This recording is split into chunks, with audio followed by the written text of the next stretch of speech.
Solar panels दरामद करने की आड़ में 70 अरब रुपए की मनी लॉन्ड्रिंग। 6 बैंक्स ने मशकूक शराइत पर अमल दरामद नहीं किया। एफबीआर हुक्काम की सेनेट की कायमा कमेटी को ब्रीफिंग।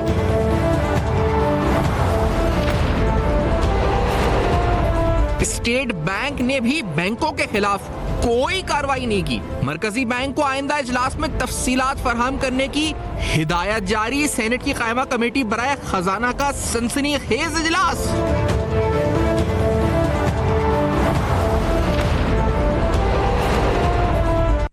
अस्सलाम वालेकुम। बस पर्दा हक़ाइक़ सनसनीखेज़ इंकशाफ़ात प्रोग्राम बेनकाब में हूँ आपके साथ सिफान खान। नाज़रीन, साल 2017 से 2022 के दौरान पाकिस्तान में सोलर पैनल की इंपोर्ट्स में एक इजाफा हुआ। इस दौरान ही बहुत से लोगों ने शेल और यानी डमी कंपनीज बनाकर इस इंपोर्ट में ओवर इन्वाइसिंग और ये तमाम मामला शुरू किए, जिसकी आड़ लेकर पाकिस्तान से बड़े पैमाने पर ज़र मुबादला यानी मनी लॉन्ड्रिंग हुई। पैसा पाकिस्तान से बाहर गया और इसके लिए इलीगल मीन्स का इस्तेमाल हुआ। एफबीआर ने अक्टूबर 2022 में एक ऑडिट कंडक्ट किया। ये ऑडिट इनिशिएट हुआ जिसके अंदर तकरीबन 63 के करीब कंपनीज को सिलेक्ट किया गया। सोलर पैनल इंपोर्टर्स थे। इन कंपनीज में से तकरीबन 450 जो थे वो इंपोर्टर्स थे of Chinese origin solar panels, resulting in the identification of 69.5 billion money laundering. इस ऑडिट रिपोर्ट में जो बात सामने आई उसे बताया गया कि तकरीबन 70 अरब रुपए की मनी लॉन्ड्रिंग हुई है और ये 450 के करीब ऐसे जो टोटल इंपोर्टर्स हैं उनमें से 63 ऐसे सोलर पैनल इंपोर्टर्स थे जिनका ये ऑडिट हुआ, जिसके बाद ये सामने आया कि तकरीबन 6232 ऐसी इंपोर्ट इनवॉइसेज हैं थ्रू कमर्शियल बैंक्स जिनके जरिए सोलर पैनल्स इंपोर्ट किए गए। और मैं आपको फिर ये नंबर बता रहा हूँ, ये आपको जहन में रखना है कि 450 इंपोर्टर्स हैं, उनमें से 63 इंपोर्टर्स का ऑडिट हुआ और उन 63 इंपोर्टर्स के ऑडिट के बाद ये इंकशाफात सामने आए कि तकरीबन 70 अरब रुपए की मनी लॉन्ड्रिंग हुई है। और इस सिलसिले में सेनेट की कायमा कमेटी का ये तीसरा इजलास हुआ जो हुआ एक दिन पहले। इस इजलास में क्या हुआ, अब इसकी तफसीलात पे आपके सामने आते हैं। सेनेट की कायमा कमेटी का जो इजलास हुआ, इसमें जो 70 अरब रुपए की आड़ में मनी लॉन्ड्रिंग के मामला सामने आए थे, इसकी जिम्मेदारी बैंकों पर आयद हो गई। 6 बैंकों ने कहा जी मुबैना तौर पर मशकूक ट्रांजेक्शंस की तरसीलात को मशकूक जो तरसीलात थी उनको रोकने के लिए जो दरकार शराइत थी, रेगुलेशंस थी, उस पर अमल दरामद नहीं किया। एफबीआर हुकाम के मुताबिक सोलर पैनल्स दरामद करने की आड़ में मनी लॉन्ड्रिंग करने वाले, जिस तरह मैंने कहा कि 63 दरामद कुंदगान का सुराग लगाया गया। ये जो ऑडिट पे रिपोर्ट में सामने आए थे ये ओनली 63 थे आउट ऑफ द 450। मरकजी बैंक को आइंदा इजलास में तफसीलात फराहम करने की हिदायत जारी की गई। स्टेट बैंक ने भी बैंकों के खिलाफ कोई कार्रवाई नहीं की। ये कल की कमेटी के इजलास में बात सामने आई। और मनी लॉन्ड्रिंग बैंकों के जरिए की गई। स्टेट बैंक हुकाम का कहना है कि निजी बैंकों को जुर्माना किया है। ये स्टेट बैंक की तरफ से बताया गया। कस्टम्स हुकाम के पास तो सिर्फ दरामद की जीडी आती है, बाकी रकम तो बैंक के जरिए जाती है। तो कस्टम हुकाम का जो मौक़िफ़ आया वो ये सामने आया कि हमारा इंपोर्ट से ताल्लुक था खाली। पेशावर की 2 और कोयटा की 3 दरामद कुंदा मनी लॉन्ड्रिंग में कंपनीज मुलविस पाई गई। बैंकों ने फाइनेंशियल मॉनिटरिंग यूनिट की हिदायत के बरखिलाफ कैश रकम जमा करवाने वाले अफराद की छानबीन भी नहीं की और मरकजी बैंक की तरफ से बैंकों के खिलाफ कार्रवाई न करने पर तशवीश का इजहार किया गया। एक रुकन कमेटी के मुसद्दिक मलिक साहब, नून लीग के रहनुमा भी हैं सीनियर, उन्होंने कहा कि जो रिपोर्ट हमें दी गई इसमें किसी बैंक का नाम नहीं दिया गया और ये सारी मालूमात डिस्ट्रिक्ट टैक्स रेट अफसरान को मजीद कार्रवाई के लिए फराम कर दी है। ये एफबीआर ने कहा और मैं तीसरे इजलास में शिरकत करूँ, मुसद्दिक मलिक साहब ने कहा, मगर हुकाम जवाब देने को तैयार नहीं है। और ये बड़ा अलमिया कि तीसरा इजलास है और सेनेटर्स कह रहे हैं हमें कोई जवाब देने को तैयार नहीं है। मैंने गुज़िश्ता इजलास में FIA को केस की तहक़ीक़ात के लिए तजवीज़ दी थी, सलीम मांडीवाला साहब ने कहा। और कस्टम्स हुकाम ने कमेटी के शुरा को बताया कि इस केस पर अक्टूबर 2022 में तहक़ीक़ात शुरू हुई और ओवर इन्वाइसिंग में तकरीबन 63 जो इंपोर्टर्स हैं वो पाए गए मुलविस। मुसद्दिक मलिक ने कहा कि कस्टम्स के पास हर तरह की मसनूआत की दरामदी कीमत होती है। कस्टम हुकाम सिर्फ दरामदी माल को देखते हैं, इनको पता नहीं होता कि कितनी रकम बाहर भिजवाई गई है। एफबीआर की सोलर पैनल मनी लॉन्ड्रिंग की ताज़ा रिपोर्ट में कोई नई चीज़ नहीं है, सलीम मांडीवाला साहब ने कहा। और ये सोलर पैनल इस वक्त दरामद हुए जब ज़रूरी अशिया की दरामद पर पाबंदी थी। रिपोर्ट में बुनियादी इल्ज़ाम ये था कि मुल्क से दरामदात की आड़ में मनी लॉन्ड्रिंग की गई है, मुसद्दिक मलिक साहब ने कहा। तो कमेटी मेंबर्स जो थे वो काफ़ी सीख पर नज़र आए कि आखिरकार ये जो मामला है कोई मंतकी अंजाम तक नहीं पहुंचा और हुकाम के जवाबात से भी वो तसल्ली बख्श नज़र नहीं आए। इस रिपोर्ट में जो सामने आई चीज़ें वो भी बड़ी इंपॉर्टेंट है। इस रिपोर्ट में बताया गया कि जो इनकम टैक्स डिक्लेरेशंस हैं उन 39 इंपोर्टर्स की, वो बड़ा डिस्पैरिटी रिफ्लेक्ट करती हैं उनकी फाइनेंशियल वर्थ में और उनके इंपोर्ट वैल्यूज में। According to the FBI report, it added the worth of 39 importers was just 14.7 billion rupees, यानी जो उनकी टोटल वर्थ थी अकॉर्डिंग टू द रिटर्न्स वो 14.7 अरब रुपए थी 39 इंपोर्टर्स की। और जो उन्होंने इंपोर्ट किए थे वो 201 अरब रुपए की अशिया थी जो उन्होंने इंपोर्ट की थी। तो ये बड़ा एक डिस्पैरिटी यहां पे सामने आई। और दूसरी अहम तरीन बात जो शायद आपको इस वक्त इस स्टोरी में सब में अहम नजर है, वो इस रिपोर्ट में ये इंकशाफ हुआ कि जब बैंक रिकॉर्ड की स्क्रूटनी हुई तो 44 इंपोर्टर्स ने शो किया that they deposited 47 billion rupees in cash. अब ये जुमला आप अपने जहन में रखें कि 47 अरब रुपए इस रिपोर्ट में बताया गया कि कैश की सूरत में जमा हुआ। 44 इंपोर्टर्स ने ये रिकॉर्ड शो किया और इक्वल टू ये जो जिन बैंक में जमा किया गया था उनके टोटल डिपॉजिट्स का 1/4 था, लेकिन इसके बावजूद कोई ड्यू डिलिजेंस और केवाईसी नहीं हुआ। अब मैं आपके सामने जो हमने स्टेट बैंक की रेगुलेशंस में जाके पढ़ा तो स्टेट बैंक का एक framework for managing risk for trade money laundering है, जैसे मनी लॉन्ड्रिंग के हवाले से जो फ्रेमवर्क स्टेट बैंक का है उसमें 3 या 4 अहम नुकात हैं, वो मैं आपके सामने पढ़ देता हूं क्योंकि उन नुकात की धज्जियां मुबैना तौर पर इस मामले में उड़ाई गई हैं। एक तो उसमें यह है जी कि use of import by shell companies for the purpose of hiding the true parties involve, पहला इंपॉर्टेंट है। दूसरा यह है कि receipt of payments by the third parties that have no apparent connection with the transactions.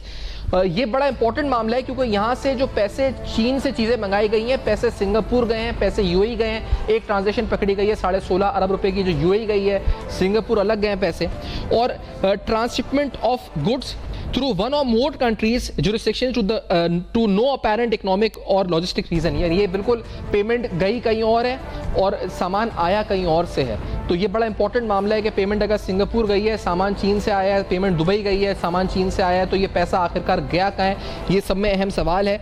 और obvious under or overpricing of goods, significant discrepancies between the value of the goods reported on the invoice।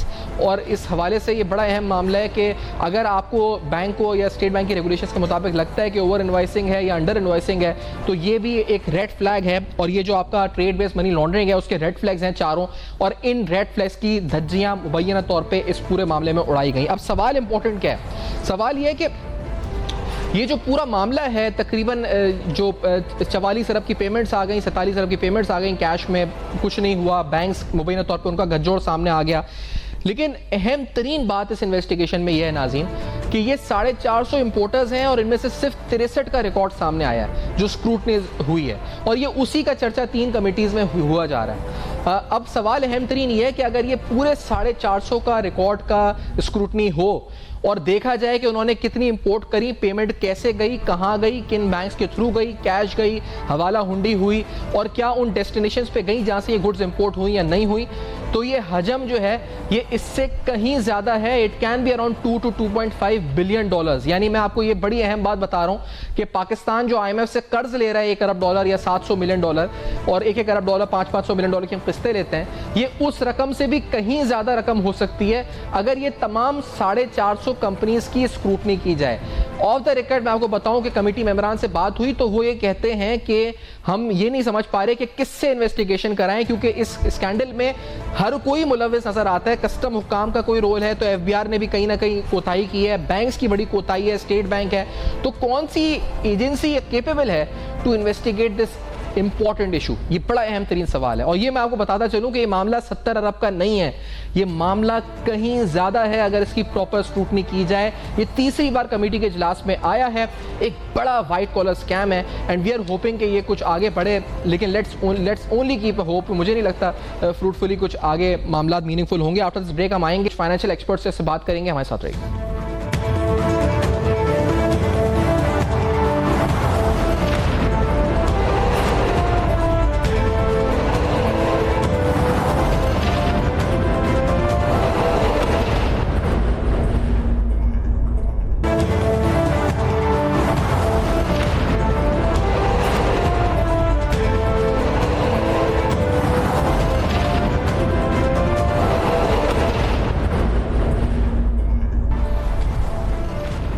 Welcome back. आप देख रहे हैं बेनकाब doctor Ikramul हक साहब, माहिर tax उमूर, doctor शाहसन Siddiqui साहब माहिर मईशत प्रोग्राम में साथ मौजूद हैं, सीनियर बैंकर भी रहे डॉक्टर शाह साहब।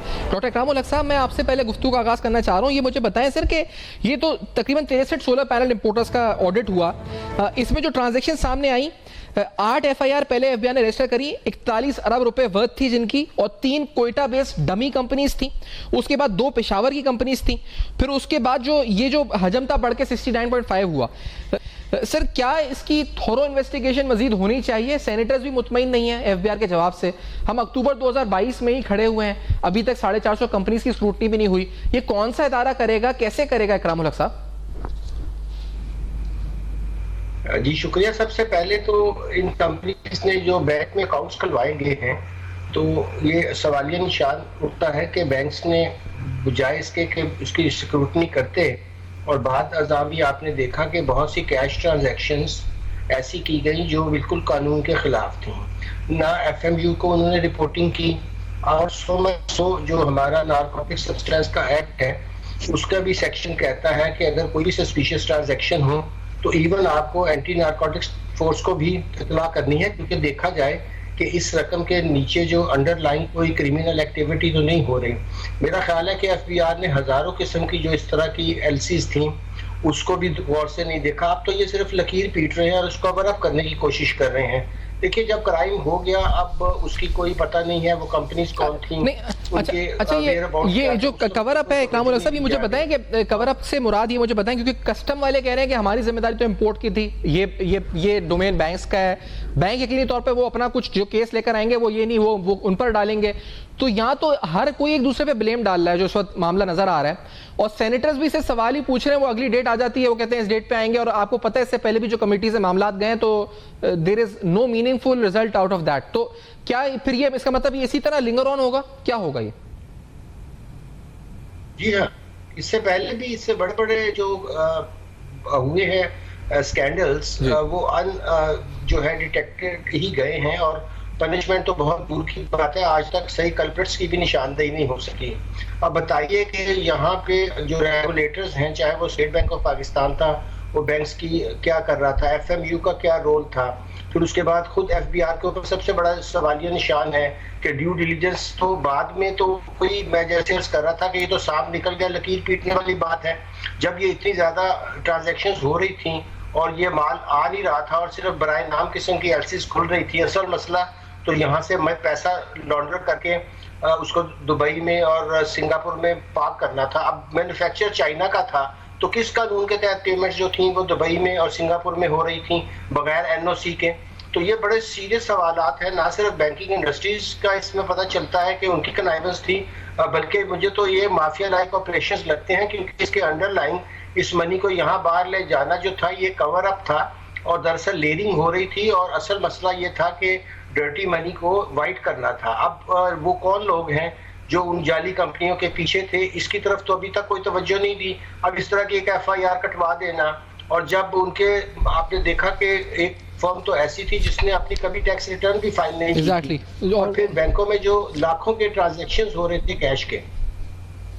एग्जैक्टली और ये और एक नहीं कई ऐसी कंपनीज है जो हमने देखा कि जिनके और वर्थ आपने देखे इनकी जो कंपनीज की टोटल नेटवर्थ है। तो ये किसका काम था सर? चले बैंक्स का तो ठीक है, दूसरा ये कि जो 39 इंपोर्टर्स थे उनकी जो फाइनेंशियल वर्थ थी वो 14.7 अरब थी और उन्होंने जो इंपोर्ट की थी गुड्स वो 201 अरब रुपए की थी। तो ये चेक कौन करता है कि आपकी फाइनेंशियल वर्थ के हिसाब से आप इंपोर्ट कर रहे हैं? And should this be checked also? ये किसकी जिम्मेदारी थी इकरामुल हक साहब?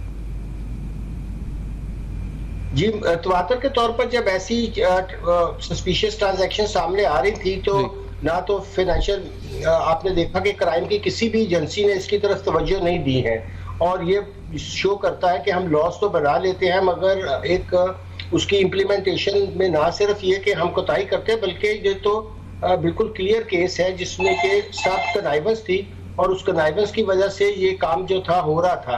और ये माफिया लाइक ऑपरेशन जैसे मैंने अर्ज किया कि मनी लॉन्ड्रिंग का ये सोफिस्टिकेटेड जो खेल था, ये यकीनी तौर पर इसमें माफिया लाइक ऑपरेशन था, मगर इसको FBR या कोई और ऐसी एजेंसी जो खुद बहुत करप्ट है कभी भी इसको जो है वो ट्रेस करने में कामयाब नहीं होगी, बल्कि वो तो इसमें मिले हुए थे, तो वो तो जहाँ चाहेंगे कि इसको हम दो चार बस ये सेनेट की कमेटीज की मीटिंग होगी, सवालात पूछे जाएंगे और फिर इस मामले को दफन कर दिया जाएगा। तो इसमें एंटी नारकोटिक्स फोर्स का भी बड़ा रोल होना चाहिए था कि ये सारी ट्रांजैक्शंस उनको रिपोर्ट क्यों नहीं हुई और उन्होंने क्यों नहीं देखा, अभी तक नहीं देखा कि इसके नीचे कौन से ऐसे गिरोह हैं जो ये मिलकर काम कर रहे थे और उनका असल सोर्स ऑफ फंड्स क्या था। एग्जैक्टली लेकिन ये जो इकराम साहब, अगर ये मामला जो है ये 39 या 63, 60, 62 तक रहता है तो ये 450 तक क्यों नहीं गया अभी तक? ये सेनेट की कमेटी में आ गया, सेनेटर्स होशरुबा इंकशाफात और ये और वो सर पकड़ के बैठ गए, तो सर वहां पर इजलास हो रहे हैं बार बार, तो ये अभी तक तमाम जो 2017 से 22 के दरमियान इंपोर्ट्स हुए हैं उनकी स्क्रूटनी क्यों नहीं हो रही? 450 जो इंपोर्टर्स हैं पैनल पे, कि उनको स्क्रूटनाइज किया जाए कि उनके रिकॉर्ड्स क्या कहते हैं, क्या वहां पर भी ऐसी डिस्क्रिपेंसीज हैं, क्या वहां पर भी ऐसे जो डमी कंपनीज हैं, हमें तो नहीं पता, क्या पता और भी, और ये शायद $2-2.5 अरब का स्कैंडल हो। रामुल साहब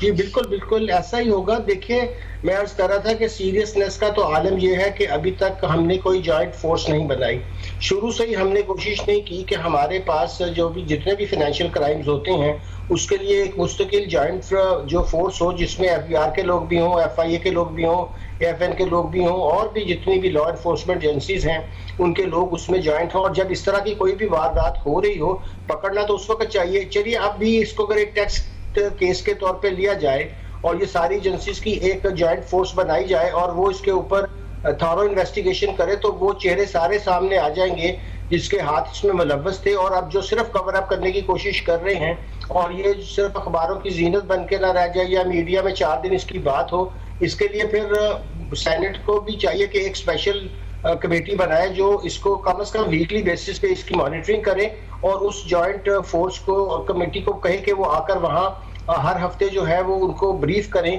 कि किस नहज के ऊपर उनकी तहकीकात जा रही हैं और जब तक असल फेसेस जो इनके बिहाइंड हैं उनको हम जो है एक्सपोज ना करें, मेरे ख्याल में इसकी बिल्कुल बेमानी होगा और ये एक टेस्ट केस के तौर पे आपने भी एक लफ्ज़ भी कहा इकराम साहब, आपने कहा कि ये माफिया है, आप कह रहे हैं पूरा माफिया भी हो सकता है ये इसके पीछे, और दूसरा ये हजम इसका कितना हो सकता है? व्हाट डू यू थिंक, आपको लगता है ये अराउंड $2.5 बिलियन हो सकता है या इससे ज्यादा या इससे कम, कहां तक हो सकता है ये?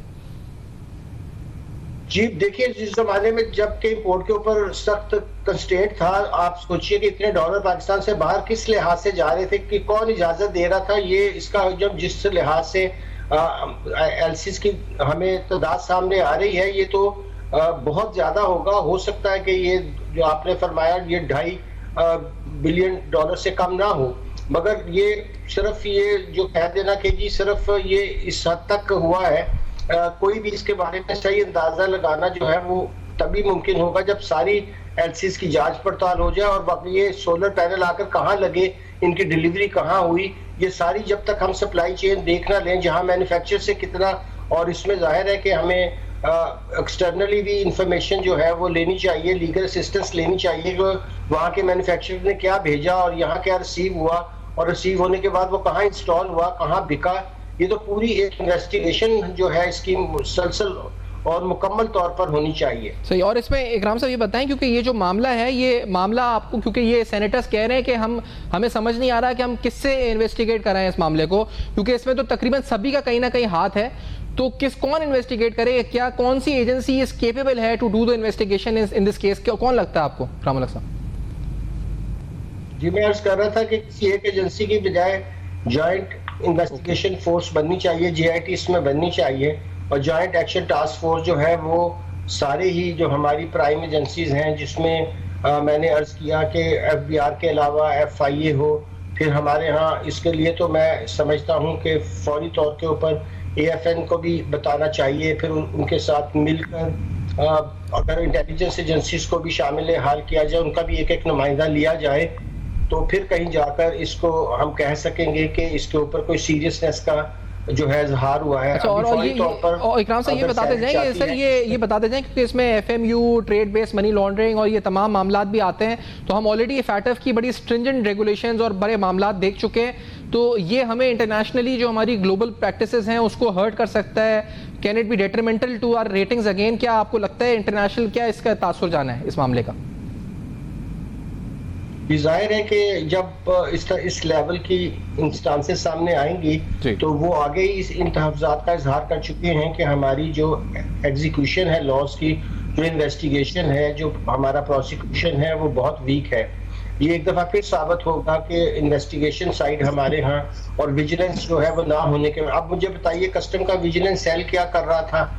अब ये तो पोस्ट ऑडिट के अंदर जाकर ये रिपोर्ट सामने आई, फिर इनको होश आई कि हम रिपोर्ट कर, जो इतने बड़ी बड़ी आपने कस्टम इंटेलिजेंस के लोग रखे हुए हैं, वो जब ये मुतवातर देख रहे थे कि ये पैटर्न बन रहा है, फिर जैसा आपने फरमाया FMU क्या कर रही थी, खुद स्टेट बैंक का इसमें बहुत बड़ा मैं समझता हूँ कि फेलियर है।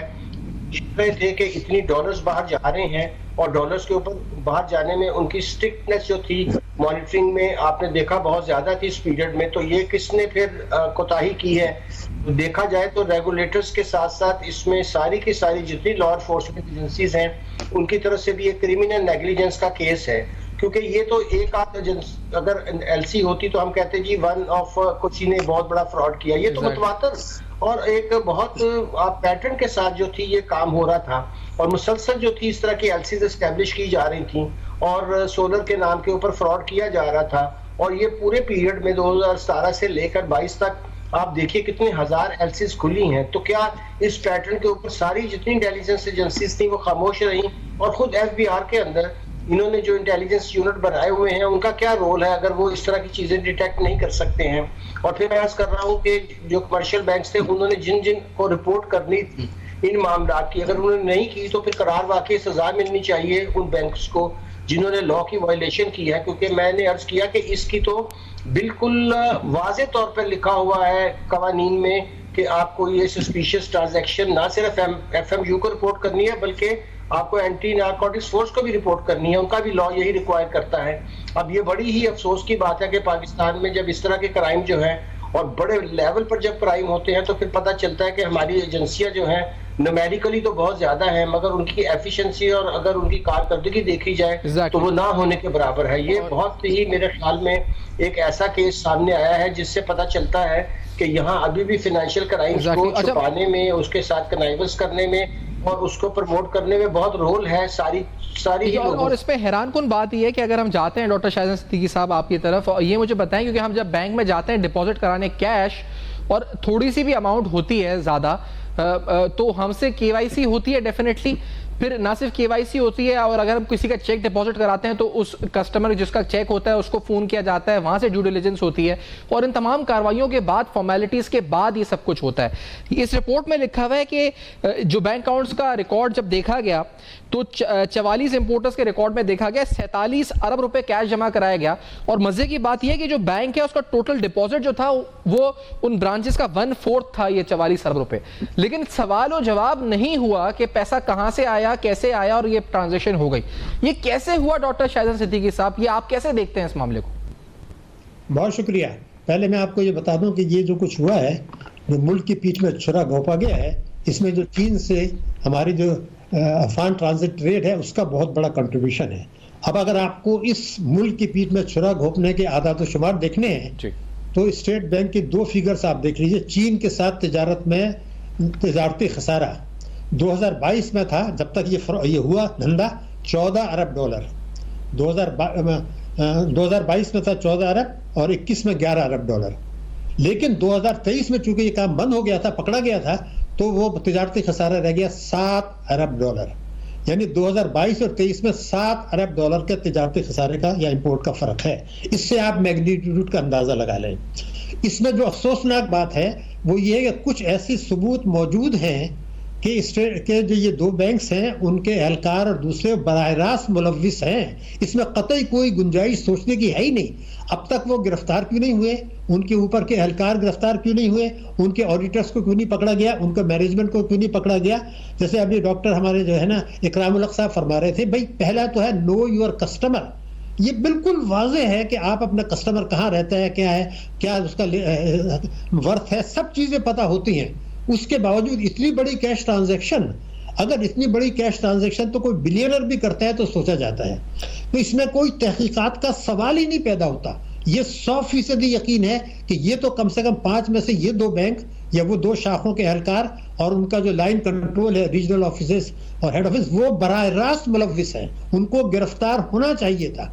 जो स्टेट बैंक वाले बैठे हैं उनको भी पता था कि ये क्या हो रहा है। तो मैं सिर्फ ये कह रहा था कि इसमें स्टेट बैंक मुलव्विस है बराह रास्त, इसमें बैंक्स मुलव्विस हैं, इसमें FBI मुलव्विस है, इसमें कस्टम हुक्काम मुलव्विस है और बहुत सारे इदारे मुलव्विस हैं। क्यों? क्योंकि ये ऐसी चीजें छुप के नहीं हुआ करती। अंधे को भी ये नजर आ रहा था कि ये ड्रामा और ये तमाशा हो रहा है। मैं ये सिर्फ कहना चाहता हूं कि जब आपने स्टेट बैंक ने और वज़ारत खजाना ने माजी में 4 दफे तस्लीम किया कि बैंकों ने रुपए की कदर गिराने में किरदार अदा किया है नाजायज मुनाफे के लिए, कभी किसी बैंक के खिलाफ कोई एक्शन हुआ जो अब होगा? वजीर खजाना कहता है देखिए जब से ये प्राइवेटाइजेशन हुई और बैंक्स का 80% जो है फॉरेनर्स के हाथ में चला गया, एक गठजोड़ हो गया। ये गठजोड़ होता है, वो एक दूसरे को प्रोटेक्ट करते हैं। स्टेट बैंक इस जुर्म में मुलव्विस है और बदकिस्मती हमारे मुल्क की यह है कि स्टेट बैंक का कभी एहतसाब नहीं हुआ। इसमें स्टेट बैंक बराबर मुलव्विस है, वो बच नहीं सकते हैं। और हमारी और आपकी और सबकी बदकिस्मती है कि ये सवाल उठाया जा रहा है कि इन चोरों के खिलाफ एक्शन कौन लेगा? क्यों? क्योंकि ये एक माफिया है और ये मुल्की अशराफिया का जो है वो इसमें वो बिल्कुल मुलव्विस हैं और मुल्की अशराफिया जो है हुकूमतों को कंट्रोल करती है, पार्लियामेंट को कंट्रोल करती है। क्या किरदार उन्होंने अदा किया है? माजी में किरदार अदा किया है? क्या पकड़ा है किसी को? मेरे पास एक रिपोर्ट है स्टेट बैंक की कि कुछ रेमिटेंसेज आई थी, जैसे $1000 की आई तो बैंकों ने कमीशन मिलता है ना, तो उन्होंने 100 की 10 दिखा दी, हालांकि आई एक थी और कमीशन ले लिया। 5 अरब रुपए स्टेट बैंक से फ्रॉड करके ले लिया। क्या किसी को पकड़ा? रुपए की कदर में पकड़ा? स्मगलिंग में पकड़ा? नहीं पकड़ा जाता है क्योंकि ये अशराफिया की मईशत है।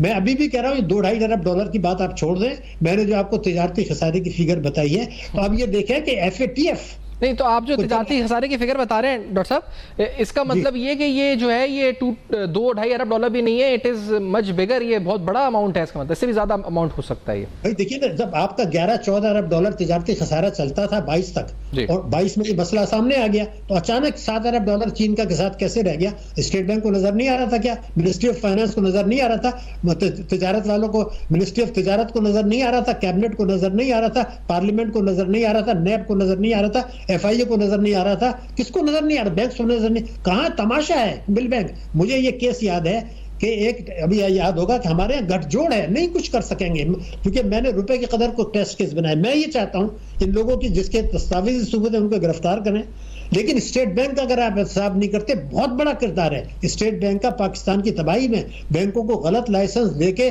जो फ्रॉड्स हुए, तबाही बर्बादी आई है। आपने उन लोगों को लाइसेंस दिए जिनको के बैंक अकाउंट नहीं खुलना चाहिए था, रिकॉर्ड पर है, उन्होंने बैंक खोल ली, फिर उन्होंने फ्रॉड कर दिए। तो ये चीजें दबा क्यों जाती हैं इस मुल्क में और कौन करेगा? ये बहुत बड़ा सवाल है। इसलिए कि अगर गठजोड़ है, सब अंदर से मिले हुए बेनिफिशरीज हैं, हिस्सा ले रहे हैं। FBR का एक साहब ने कहा था, चेयरमैन ने कहा था कि हमें कहते हैं जी आप चोरों को नहीं पकड़ते, तो जो सेनेट के मेंबरान हैं पार्लियामेंट। डॉक्टर शाहिद साहब, इसकी इन्वेस्टिगेशन कौन करे? क्योंकि इकराम साहब तो कह रहे हैं JIT बनाई जाए, तो आप भी इस सेम पेज पर है कि JIT बनाई जाए, मुख्तलिफ इदारों की, नैब, FIA और इस तरह के इदारों की, इंटेलिजेंस एजेंसीज की जो इन्वेस्टिगेशन करे, कौन टेकअप करे इस मामले को आगे? देखिए बात यह है कि इकराम उल हक साहब जो है वो पाकिस्तान के मारूफ तरीन माहिर हैं, लेकिन जरूरत से ज्यादा शरीफ भी हैं। मैं आपको बता दूं कि सुप्रीम कोर्ट ऑफ पाकिस्तान ने केस लिया था कि जो एमनेस्टी आई है वो आइन के खिलाफ है, उन्होंने लिया और ये लिया सियो मोटो जो पब्लिक इंटरेस्ट का है, और उन्होंने JIT बनाई, बहुत सारे लोगों को मिलाया, उसमें FIA भी थे, चार्टर्ड अकाउंटेंट भी थे, बैंकर्स भी थे, उन सब ने गठजोड़ करके स्टेट बैंक को कहा कि जी ये तो बड़ी क्या आप इसको छोड़ दें, और उन्होंने उसकी तौसीक कर दी जो सुप्रीम कोर्ट का इख्तियार नहीं था। ये तो रिकॉर्ड पर है कि सुप्रीम कोर्ट ऑफ पाकिस्तान में जो है उन्होंने ये हमारे ये 2019 की मैं बात कर रहा हूँ, उसकी तौसीक कर दी एमनेस्टी की, जो उन्होंने पब्लिक इंटरेस्ट में दी थी, जो उनका इख्तियार ही नहीं था।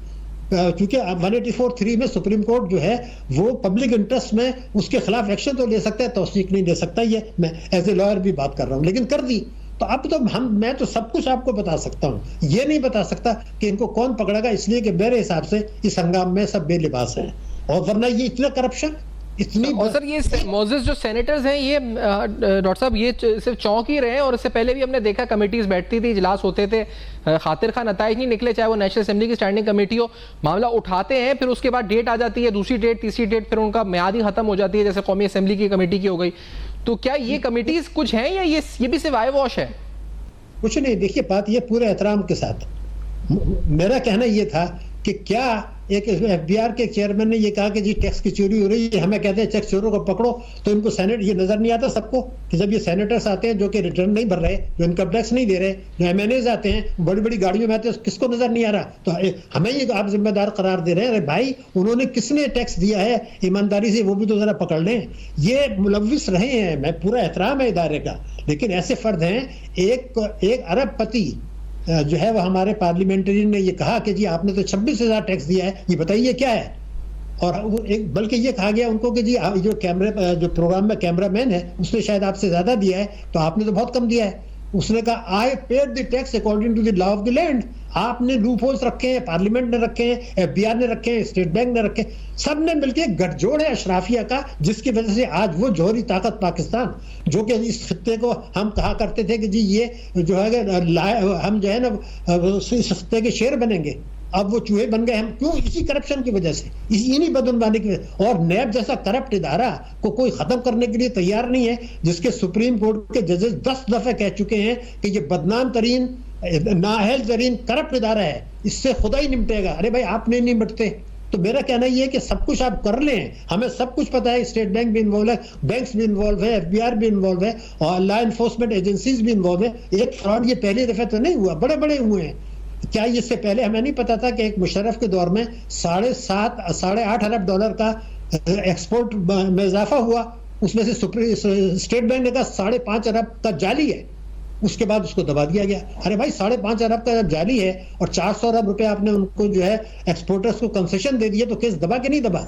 कितने केसेस हैं रुपए की कदर गिराने के, स्मगलिंग के। अगर ईरान से तेल आता है और स्मगलिंग हो जाती है और वो कहते हैं बड़ा बड़ा ह्यूज अमाउंट है, तो अब आप कहेंगे जी कौन मुलव्विस है? सबको पता है कौन मुलव्विस है। तो क्या उन 17 सियासतदानों के खिलाफ एक्शन हो गया जिनको ये कहा गया था कि वो तेल की स्मगलिंग में मुलव्विस है? तो कौन किसके खिलाफ एक्शन लेगा? इस में सब बेलिबास बैठे हैं, और हमारा काम और आपका काम सिर्फ इतना है कि आवाम को बता दें, बेदार कर दें। अगर वो भी नहीं, ये लोग तो लस्ट फॉर पावर, याद रखें मेरा जुमला। और इसमें हैरानकुन बात, बल्कि मैं कहूंगा बड़ी आसान बात यह है कि वो 70 अरब कह जा रहे हैं, जबकि इसका हजम बहुत ज्यादा है, क्योंकि ये सिर्फ 63 कंपनीज का इन्होंने ऑडिट किया है, तो ये 70 अरब की फिगर आ रही है 69.5 की। ये एक्चुअली बहुत ज्यादा है और उसमें बड़ा मामला है। डॉक्टर साहब जैसा आप कह रहे हैं कि ये छोटा मामला नहीं है, it is in billions of dollars, इसका मतलब शायद नहीं। तो सवाल तो सिर्फ ये पैदा होता है कि इससे बड़े बड़े स्कैंडल्स हमारे सामने आते रहे हैं, कई हजार अरब रुपए के स्कैंडल्स आते रहे हैं। वो जब स्कैंडल रिपोर्ट हो गए, एक जस्टिस भगवान दास ने रिपोर्ट किया था, आप हैरान होंगे, और उसने कहा कि जी बड़ा नुकसान पहुंचाया गया अरबों रुपए का। तो उसके बाद एक साहब को रेफर किया गया, उन्होंने ये कहा कि गलत कारियां और नुकसान पहुंचाया गया नेक नियति से, इसलिए इसको फाइल कर दें। और फिर उन साहब को 15 साल तक मुख्तलिफ ओहदे मिलते रहे। यानी आप ये कह रहे हैं कि गलत कारियां जिससे कौमी खजाने को बड़ा नुकसान पहुंचा, आवाम को नुकसान पहुंचा, वो नेक नियति से किया गया। ये पहली दफा मैंने सुना था, और उस बेसिस पे उस केस को क्लोज कर दिया। तो अगर ये ड्रामा होना है, जो होता रहा है इस मुल्क में, तो ये हमें सोचना पड़ेगा कि अगर हम खुदकशी नहीं करने पर तुल गए हैं कि जी ठीक है लूटें, बाहर पैसा करें, चाहे बाहर पैसा मुंतकिल करें, कर्जे लें, असासे बेचें, ऊंच नीच करें, और वो आपके सामने आ जाएगा। ये सारी चीजें बड़ी वाज़ेह हैं। बैंकों में फ्रॉड हुए, अरबों रुपए स्टेट बैंक ने दे के जिसके मामले को दफन कर दें। वो लाइसेंस दिया जिनको के बैंक में अकाउंट नहीं खुलना चाहिए था, वो बैंक का मालिक बन गया। किसी ने पकड़ा कि इतने बैंक फेल क्यों हुए? किसी ने पकड़ा? ये जो अभी बात जो बैंक में बड़े अहम सवालात हैं। मैं आप दोनों मौजूद शख्सियात का शुक्रिया अदा यहाँ पे करूंगा कि आप दोनों की और अहम तरीन अपना वक्त दिया, इस अहम तरीन मामले पे गुफ्तगू करी। इसको समराइज करेंगे इन द नेक्स्ट सेगमेंट। नाज़रीन हमारे साथ रहिए।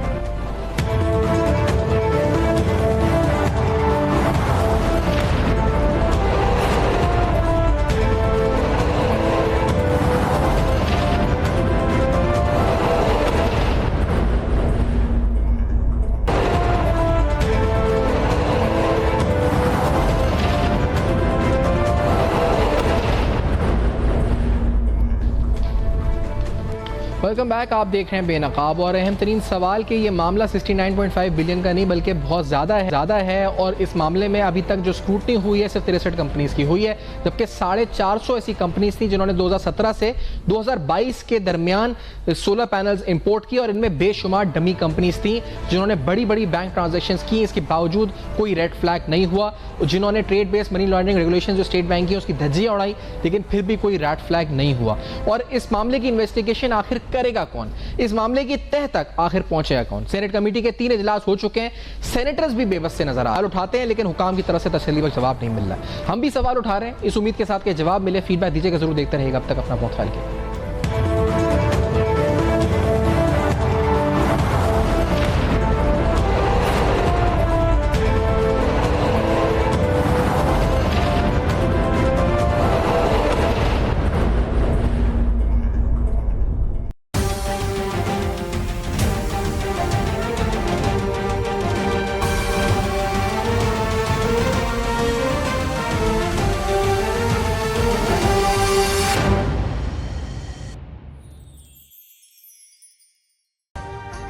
अभी सब्सक्राइब करें ताकि कोई खबर रह न जाए।